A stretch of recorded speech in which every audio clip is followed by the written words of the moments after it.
Good Thursday evening, everybody. Welcome to Squirtle Live from the Big House. My name is Michael Swisher. I'm joined by Jared Mitchell as we're set to break down the first day of the Class A and B state basketball tournaments. And we're going to start with Class A. And why not go with the team, one of the teams trying to make history, I should say, the Sealing Lady Cats, their quest for four. It started today at Southern Nazarene and in a big way, 62-25 over Oklahoma Christian Academy. Third time to beat them this year, and this went the way of the other two.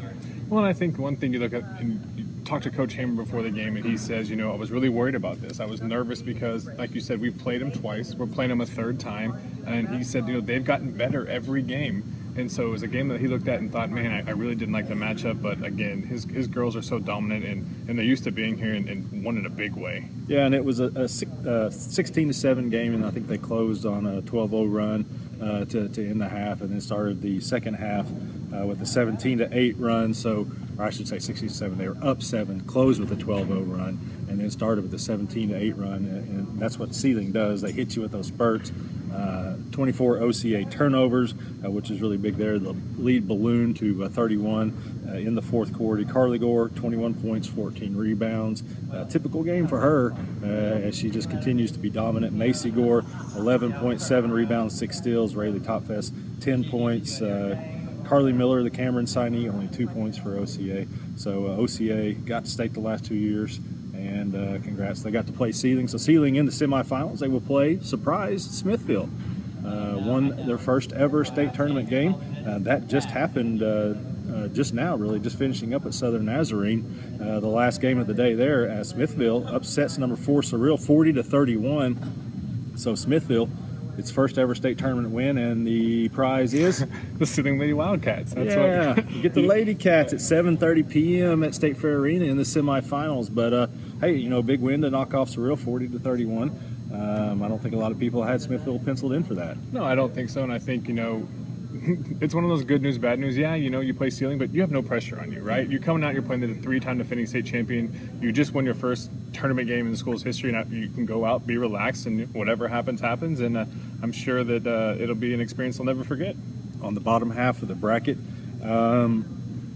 but on paper, maybe a bit of a surprise as Hydro Weekly, number 5, beat Canute, number 3, 53-35. But we watched Hydro Weekly last week. I thought Sealing blew them out, but I thought Hydro Weekly was a really good team, and I thought Hydro had a chance to make it to the semifinals, and it turned out that way. Yeah, and I think when I saw Hydro earlier in the year, and you look at when the brackets came out, I said they're probably the third best team in the state. The rankings, those coaches do the rankings, but I said other than Frontier and Sealing, I can't tell you another team that I know for sure is better than that team, and they're going to get a shot at a Frontier team tomorrow. But a young Hydro team that's playing really, really well, played really well against Sealing that night, and I think they have a lot to prove, and I think they're excited to be here. Yeah, and Canute had beaten them earlier in the year by 2 points, I believe.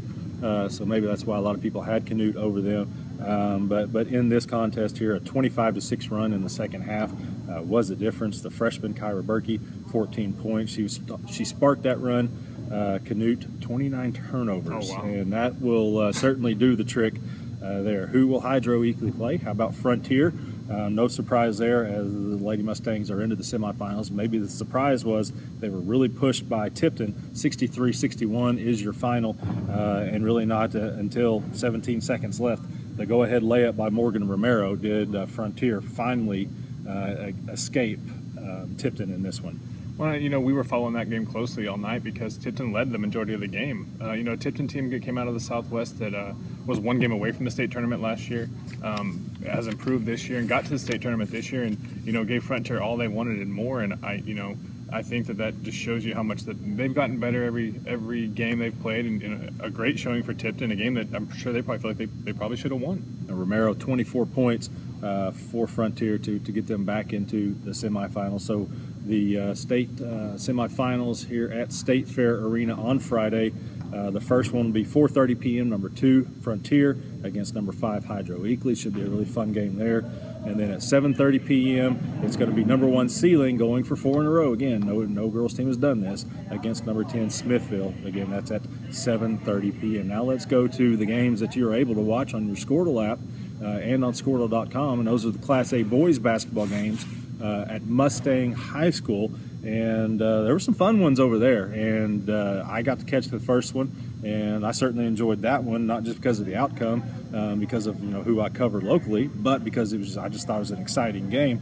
Number 8 Okarche knocked off number 4 Kiowa 58-51 as Okarche moves into the semifinals, and just kind of they went to that 1-3-1 trap with about 3 minutes to play, and I think that was the difference in the game, is Kiowa never really could figure that thing out. No, absolutely. We did the game, and I said that live, is that since Okarche went to that 1-3-1, Kyle was having such a hard time finding openings. They were trying to throw the ball across court, making passes that were going out of bounds, and it just gave them a ton of trouble. And I think you'll talk about in a second. I don't think they scored another point after Okarche went into that defense, and they really struggled with it. Yeah, Coach Ray West calls it Old Faithful. He's been going to it for almost 4 decades, and he says, I use it every year, and this time it got him into the semifinals.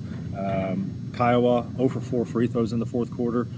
And some of those were with Kiowa leading the game. Kiowa did lead in this game with about 2.5-3 minutes to go, but Okarche closed strong.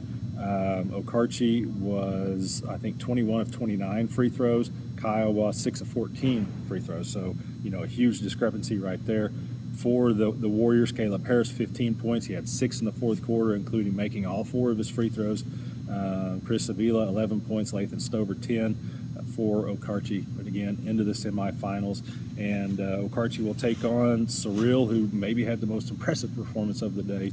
I think you said it, you weren't overly surprised they beat Frontier. Maybe you were surprised by that 78-48 margin. Well, and it was just the fashion how they won the game. And, honestly, you see 78-48, they didn't even feel that close. Yeah. I mean, next to the Okarche performance I saw last week against Glencoe, that's the most impressive performance I've seen the entire year. And they play like that, it's going to be hard for anybody to beat them. 28 points in the second quarter, a big eruption there. Kason McLemore, 24 points.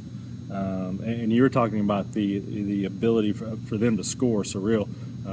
Let's see, 4 or 5 players in double figures. Albert Suarez 13, Jacoby Casemeyer 13, Jose Rivera 12 points. So they got a lot of different weapons that can score. Well, and I think that's the thing that sets them apart from a lot of teams in the state tournament, is they just have guys that can get to the basket anytime they want. They're so athletic, they're so quick with the basketball, and I cannot wait to watch that game tomorrow because it's going to be a track meet. Yep, and so he just guaranteed, basically, he's thinking that game's going to be in the 80s, so we're going to have a game in the 40s just because he's expecting that.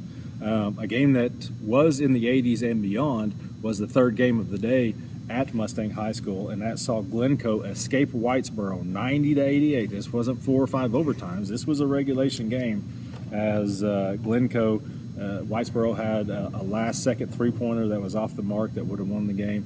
It didn't work. You see, Kel Lazenby had made a free throw with about 5 seconds left to make it a 2-point game. He missed his first one, but he did make the second one to make it a 2-point game. Whitesboro, second heartbreak in a row, getting here last year, losing to Earlsboro at the buzzer in Class B, and now in Class A.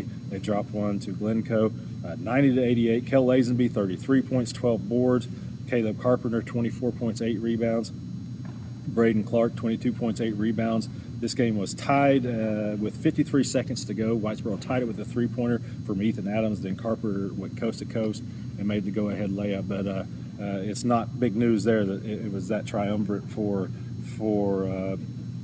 Glencoe to score all those points, because that's their main production out of those 3. Yeah, absolutely. They have 3 really good basketball players, and that they count on every single night. And I think the crazy part about that game is, we had followed that game, and there was a couple times Glencoe got up 15 points. Yeah. And so we just assume, okay, this is Glencoe. They're going to go on these runs and put the game away. And it was 49-36 going into the fourth quarter. So just a lot of points. Maybe that's not right there. That doesn't seem right there.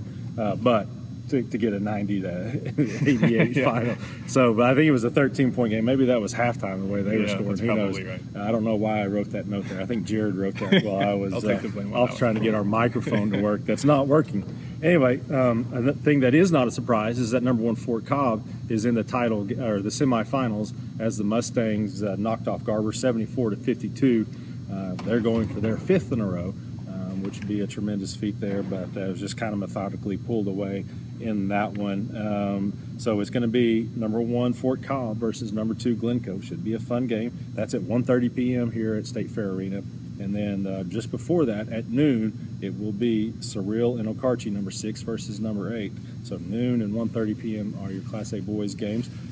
Before we end this one, who do you project into the finals on Saturday? First, Class A girls.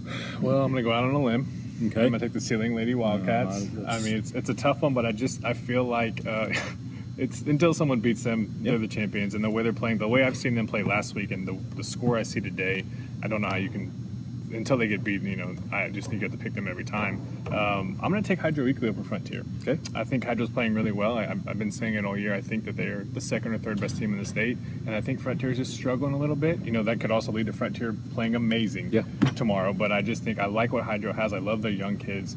They didn't play scared against Ceiling. Not at all, you know, and they were very physical with Ceiling, and that's what kind of impressed me with them. And then to come back and play against a really good Okarche team the way they did the next day just showed me a lot. And I really think that they're on a mission, and I think that they'll be in the finals against Ceiling. All right, and then on the boys' side, Fort Cobb Glencoe, Okarche Surreal. Who do you think is going to be in the final Saturday? It's the same thing I feel with the Ceiling girls. Until someone beats Fort Cobb, I don't know how you pick against them. You know, the Hines kid is an amazing player. They've all been here. They've all been in this situation. They're not worried about anything. They're not scared of anyone. So I think I take Fort Cobb in that matchup just because of the experience and you know, just the tradition and knowing that we're used to being in the finals. And then as much as I hate to do this, I'm going to have to take Surreal. I love Okarche, and I love watching them play, and those kids play so hard. But, man, Surreal showed me something today. And what they have 1 through 5 on the floor at any time, I just think it's really, really hard to stop. And they play the same style as Okarche, and so that's not going to mess them up at all. And they have multiple ball handlers, so I just think Surreal will probably come out on top tomorrow. Okay, I'm not going to make picks because I just want to come back tomorrow and see if we can make fun of Jared for his picks. So be sure to check back with us tomorrow night and as we wrap up semifinal Friday here at the Big House and see how he did with those picks. That's going to do it for your Class A wrap-up. My name is Michael Swisher. This is Jared Mitchell. Thanks for watching us, and this has been Squirtle Live at the Big House. Boom. Yes, sir.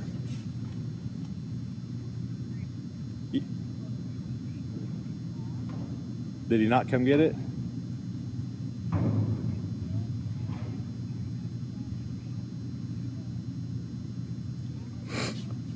Yeah. Yeah, will you just get it and bring it tomorrow, and then I'll make sure he gets it? Okay. Perfect. Yeah, I'll just get... No, I'd asked you to leave it at the front desk. I thought... Okay, well, I've got it now, so... I appreciate it. All right. Thanks. Did you see your text about fixing the mic? No. Corey said plug it in.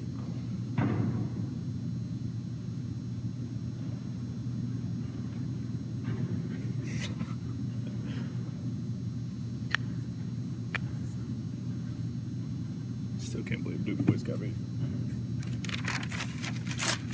Okay.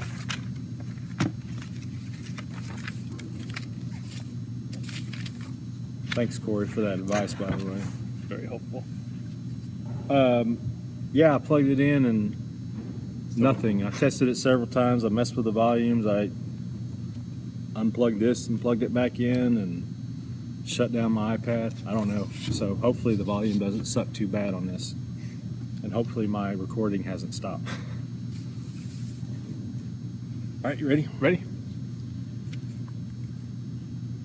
Good Thursday evening, everybody. Welcome to Squirtle Live from the Big House. My name is Michael Swisher, joined by Jared Mitchell as we are sitting inside an empty State Fair arena after the first day of the Class B Girls Basketball State Tournament. And that's a great place to start as this is our Class B wrap-up. And let's go with the game that just finished up here, Varnum and Duke, as Varnum emerged 78-46 to move into the semifinals. And that was a game where the Lady Whippets really started out slow and fell behind 11-3, but after that it was pretty much all Varnum. Oh, absolutely. It was kind of a tale of two teams, honestly. The Varnum team that came out in the first quarter just looked very sluggish, didn't handle the basketball very well, just looked disinterested, and then something's, well, I can tell you exactly what happened. There was a hard foul in the middle of the floor, and something turned a switch on. Yeah. And after that, Varnum just ran away with the game. Yeah, and it scored 5 points in the first quarter, 29 in the second, and then 22 in each of the third and fourth quarters.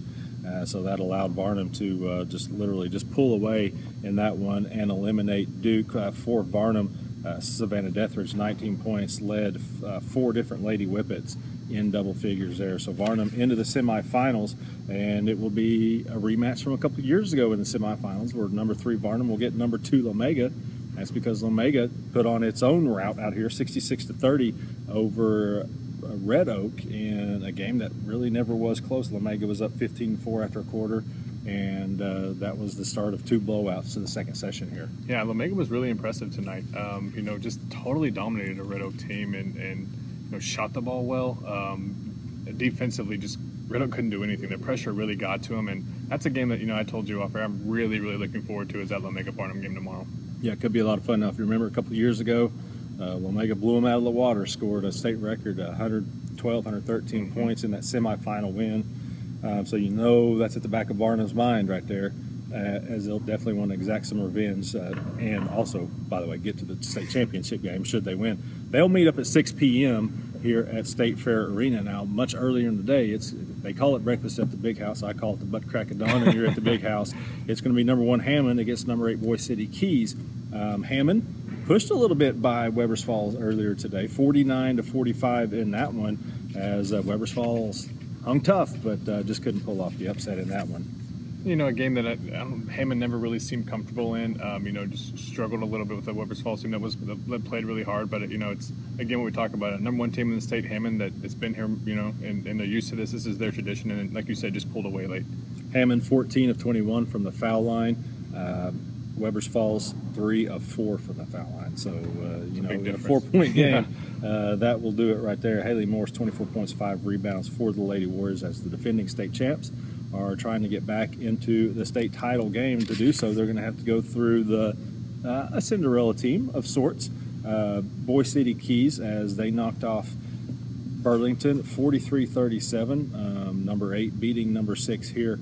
But Boise City, they beat Lomega in the area championship game, and now they've beaten Burlington. Here they are. They're going to get their crack at number 1 Hammond.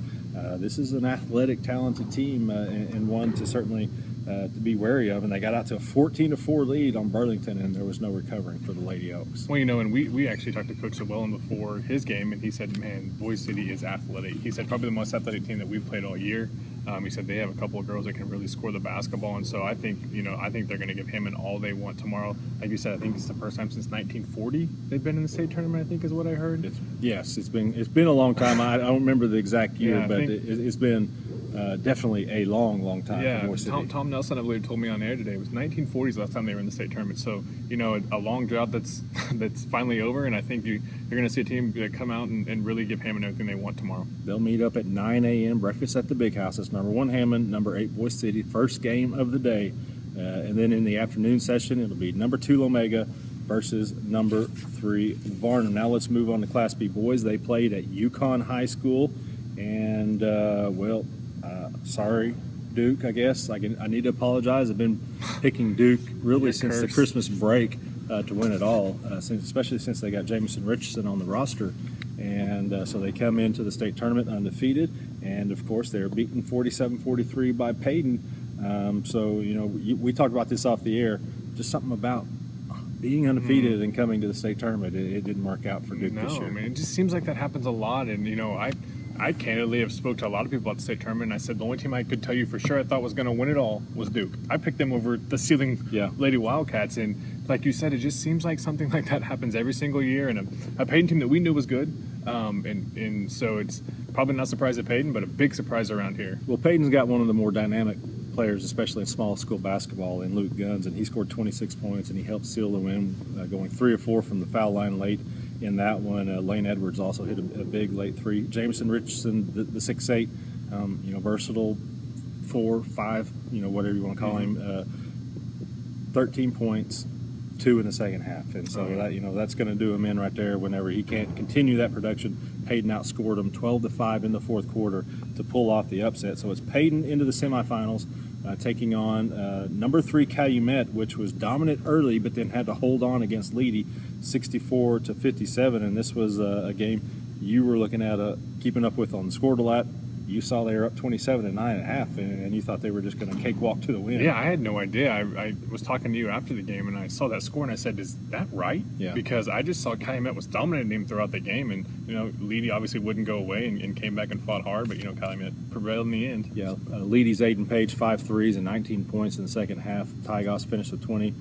For Calumet, which is in the semifinals for the third or fourth straight year at least. Gunnar Snowden 17, Ryan Island 15 points, Jeff Snowden 10 points, 28 wins in a row for the Chieftains. So Jacob Mayfield's got his team back in the semifinals. They'll play at 10:30 a.m. against number 7 Payton. That's the second game of the day. Now let's go to the top of the bracket. Kenta, no problems with Braggs.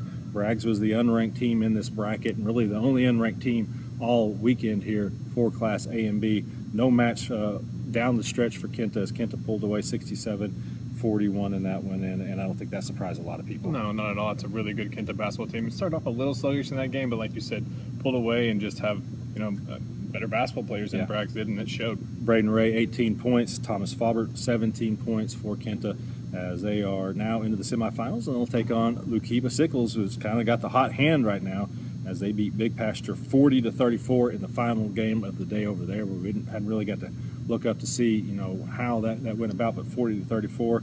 Lukiba beat Leedy in the area finals at 23-7, so it's going to be number 1 Kenta, number 8 Lukiba Sickles at 9 p.m. That's the last game of the day.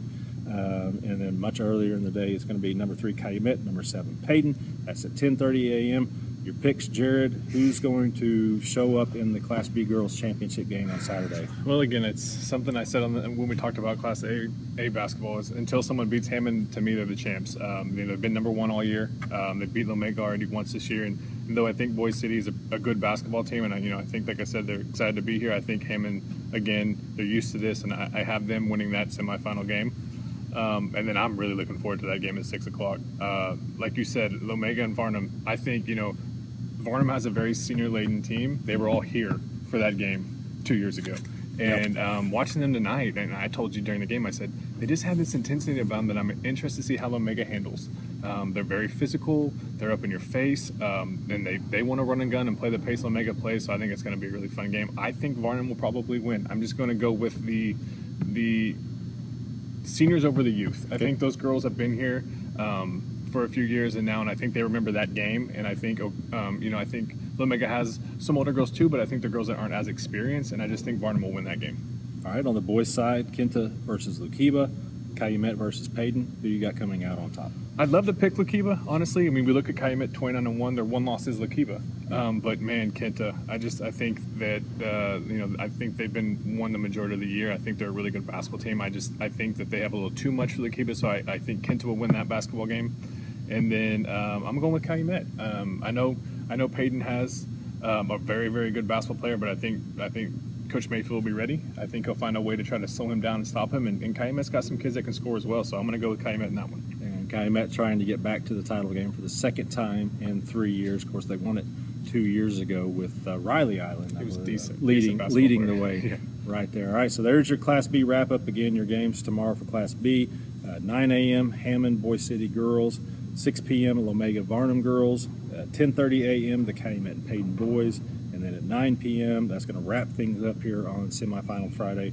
It'll be Kenta and Lukiba Sickles Boys. That's going to do it for our Class B wrap-up. For Jared Mitchell, my name is Michael Swisher. Thanks for watching. This is Squirtle Live from the Big House.